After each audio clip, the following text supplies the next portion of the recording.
नमस्कार दोस्तों। अभी तक आपने सीखा टीबीटी परमिट्स, और इसमें मैं आपको थोड़ा कुछ चेकलिस्ट के बारे में बताना चाहता हूँ कि इंस्पेक्शन चेकलिस्ट कैसे होती हैं और क्या होती हैं। एक मिनट नोट्स आपको मैं दिखा रहा हूँ। देखिए, एक जो चेकलिस्ट में आपका welding machine, cutting machine, grinding machine, crane, hydra, boom lead, forklift, जो भी आपके इसमें जेसीबी वगैरह यूज होती हैं कंस्ट्रक्शन साइट में, उनका सबका एक चेकलिस्ट होता है। अच्छा, जो चेकलिस्ट होता है तो ये कुछ का तो डेली होता है, कुछ का वीकली होता है, कुछ का मंथली होता है। वो अपने ऊपर डिपेंड करता है कि कैसी कैसी जो कंपनियां होती हैं वो अपने हिसाब से करवाती हैं। तो देखिए, मेरे सामने जो चेकलिस्ट आप देख रहे हैं क्रेन का है, ठीक है ना। Crane operator daily inspection checklist. देखो, जो डेली इंस्पेक्शन चेकलिस्ट होता है ना, तो उसमें आपको उसकी कंडीशन जो होती है क्रेन की, वो डेली देखना पड़ता है ना। Before starting the crane, find any issue and problems, ऐसा कुछ है तो उसको आप तुरंत सॉल्व सॉर्ट आउट करना पड़ेगा। उसके बाद ही जो है उसको स्टार्ट करना। जैसे इसमें मैं आपको कुछ एक आध बता देता हूँ। एक minute.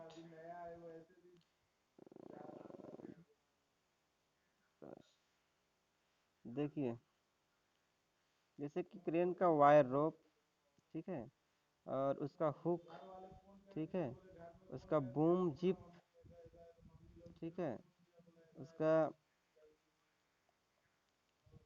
Safety guard and plates, ये सब चीज़ जो होता है ना क्रेन में, ये डेली चेक कर सकते हैं। विंड लॉक जो होता है, या जो चौक से स्टॉक होते हैं, चौक मतलब कि उसके टायर के अंदर लगते हैं, है ना। टायर व्हील्स भी आप देख सकते हो। तो इस तरीके से इसमें आपको ज़्यादा कुछ नहीं करना है, बस सही अगर है तो सही, नहीं तो नहीं है तो गुड़े, ये कर सकते हो आप। देखिए, इसको इधर भी इसमें दिया हुआ है ना। तो इस टाइप की चेकलिस्ट आपको देखने को मिल सकती है प्लांट के हिसाब से। और उसके बाद जो है आपको यहाँ पे जैसे दिया हुआ है, देखिए ऊपर आपको एक चीज़ और देखने को मिलेगा। जैसे आपके यहाँ पे दिया हुआ है कि यू का मतलब होता है, जैसे यहाँ पे यू दिया है, मैं आपको बता दूँ। यू यू मतलब अननेसेसरी, ठीक है ना। यहाँ पे आपको अननेसेसरी में ही टिक कर देना है अगर आपको लगता है इसकी ज़रूरत नहीं है, ठीक है।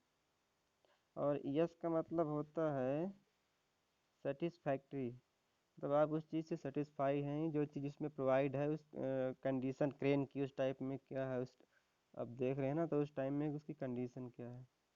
तो या फिर आप एन ए कर सकते हो। एन ए मतलब नॉट अप्लीकेबल। तो इसका आपको ऊपर जो है ना, ये तीनों चीज़ जो आप यहाँ पे देख रहे हो, यू, यस और एन ए, इन तीनों का जो क्लैरिफिकेशन है यहाँ पे ऊपर रहता है। एक्चुअली हर परमिट में, हर चेकलिस्ट में ऐसा रहता है, जिसे आपको समझ में आना चाहिए। मतलब ऐसा यू, यस और एन ए क्या होता है, यहाँ पे आप देखिए ऐसा कुछ दिया हुआ है। तो इस तरीके से आप उसको देख करके अपने हिसाब से, अगर आपको पढ़ना आता है तो उसको आप फिलअप कर सकते हो, बहुत इजी होता है, ठीक है। तो डेली भी कर सकते हो, कहीं कहीं मंथली होता है, किसी किसी कंपनी में वीकली होता है। तो अलग अलग कंपनी का रिक्वायरमेंट के हिसाब से चेकलिस्ट होती हैं, इंस्पेक्शन होते हैं। जैसे कि वेल्डिंग मशीन का तो डेली ही करना है, क्योंकि उसमें डेली काम होता है। इसका कहीं से कुछ एमसीवी वायर, या कहीं लाइव केबल, या व्हील, या उसका जो अ, अ, केबल लैक होते हैं, वो सब देखना पड़ता है। दूसरा एक चेकलिस्ट और मेरे पास पड़ा है, मैं आपको दिखाता हूँ वेल्डिंग मशीन का। ये देखिए, welding machine daily inspection checklist. यहाँ पे देखिए आप, welding machine daily inspection checklist, ठीक है। तो यहाँ पे वेल्डिंग मशीन का मॉडल में आपको उसमें मिल जाएगा, ये आप छोड़ दीजिए, ठीक है। ये बैच नंबर इतना कंपलसरी नहीं है, batch number. But model number आप चाहो तो लिख सकते हो, उसमें लिखा रहता है कौन से मॉडल की मशीन है।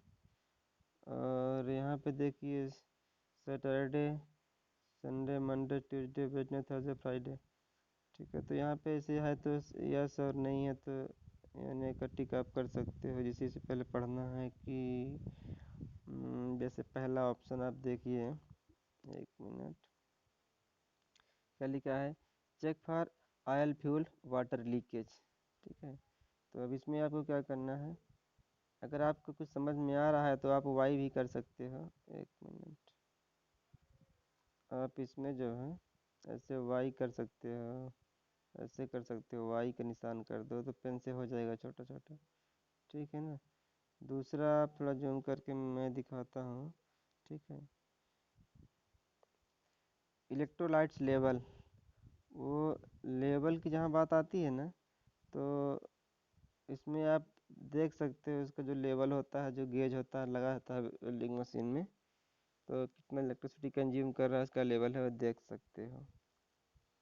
उसके बाद आपको इसमें कई सारे air cleaners, dust indicators, cooling fan होता है, किसी में ऊपर होता है किसी में पीछे। तो कूलिंग फैन में 5वां नंबर है, ये इंपॉर्टेंट है, बाकी तो इतना ज़्यादा ये सब वो नहीं है।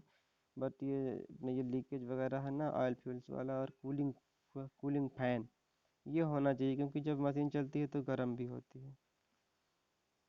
गर्म होगी तो कूलिंग फैन उसको चाहिए, नहीं तो हीट करके बंद हो जाएगी, ट्रिप कर जाएगी, या फिर और बहुत सारे टेक्निकल और इलेक्ट्रिकल फॉल्ट आ जाएंगे।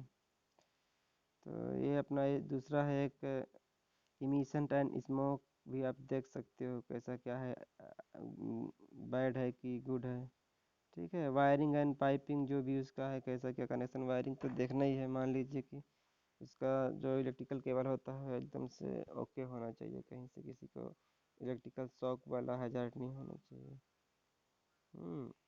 गार्डिंग मशीन कार्डेड है ना, पावर ओपन वोल्टेज, और लीड्स स्टेटस क्या है, रिपेटिव्स हैं, चेक टायर्स उसके जो होते हैं, व्हील्स होते हैं, वो सब चेक करना है, फायर एक्सटिंग्विशर है कि नहीं।